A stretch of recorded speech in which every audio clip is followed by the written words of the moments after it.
এমন হতো যে আপনার অনাগত সন্তানের চোখের রং কি হবে সেটা আপনি আগে থেকেই ঠিক করে দিতে পারছেন। এটা কিছুদিন আগেও কিন্তু সায়েন্স ফিকশনের মতো শোনাচ্ছিল, তাই না? একদম। কিন্তু এখন জিন সম্পাদনা প্রযুক্তির কল্যাণে এটার শুধু কল্পনা নয়, বেশ খানিকটা বাস্তবতার কাছাকাছি চলে এসেছে। ঠিক। আজ আমরা ঠিক এই ব্যাপারটা নিয়ে একটু গভীরে যাব।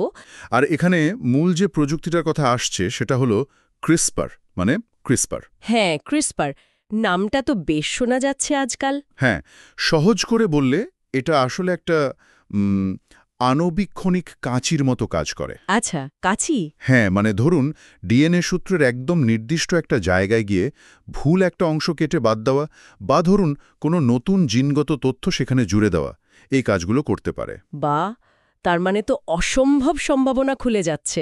ঠিক তাই। এই ক্ষমতাটাই আসলে অভাবনীয় সম্ভাবনার দরজা খুলে দিয়েছে। আর সেখান থেকেই তো আসছে এই ডিজাইনার শিশুর ধারণাটা, তাই না? একদম। বাবা মায়েরা কি তাহলে ভবিষ্যতের সন্তানের শুধু চোখের রং বা চুলের রঙই নয়, হয়তো রোগ প্রতিরোধ ক্ষমতা বা ধরুন বুদ্ধিমত্তার মতো বৈশিষ্ট্যও বেছে নিতে পারবেন? তত্ত্বগতভাবে কি এটা সম্ভব?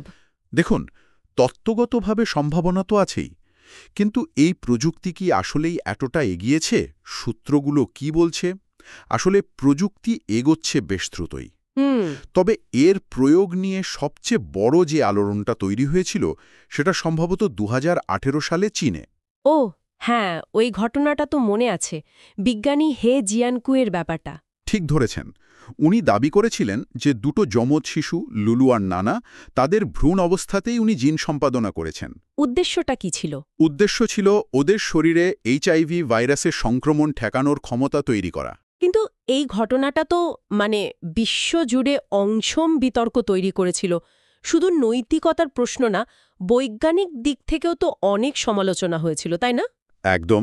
সূত্রগুলোতেও এর বিস্তারিত উল্লেখ আছে। প্রধান সমালোচনা ছিল দুটো। এক, এই সম্পাদনাটার আদৌ প্রয়োজন ছিল কিনা এবং এটা কতটা নিরাপদ, মানে যথেষ্ট তথ্য প্রমাণ ছাড়াই কাজটা করা হয়েছিল। আচ্ছা। আর দুই, এর দীর্ঘমেয়াদী প্রভাব কি হতে পারে। ধরুন অপ্রত্যাশিত কোনো জিনগত পরিবর্তন, যেটাকে বলে অফ টার্গেট এফেক্টস, হ্যাঁ হ্যাঁ। সেটা নিয়ে বিরাট উদ্বেগ তৈরি হয়। আর সবচেয়ে বড় কথা কি জানেন? কি? এটা ছিল মানব জিন পুলে, মানে আমাদের জেনেটিক মেকআপে ইচ্ছাকৃতভাবে পরিবর্তন আনার প্রথম ঘটনা, যে পরিবর্তনটা আবার পরের প্রজন্মের মধ্যেও চলে যাবে। এটাই তো সবচেয়ে চিন্তার বিষয়। ঠিক। সূত্রগুলো বলছে এই ঘটনাটা বিজ্ঞানীদের দায়িত্ববোধ, স্বচ্ছতা, এগুলোর প্রয়োজনীয়তা একেবারে সামনে নিয়ে এসেছে। আর এখানেই তো সেই জটিল নৈতিক প্রশ্নগুলো উঠছে। মানুষের জন্মগত বৈশিষ্ট্য, প্রাকৃতিক যে গঠন, সেটা এভাবে বদলে ফেলা কতটা যুক্তিযুক্ত? একদিকে যেমন রোগ সারানোর বিরাট আশা, ঠিক। অন্যদিকে এটাকে তো প্রকৃতির উপর এক ধরনের হস্তক্ষেপ হিসেবেও দেখা হচ্ছে। বিষয়টা আরও জটিল আসলে।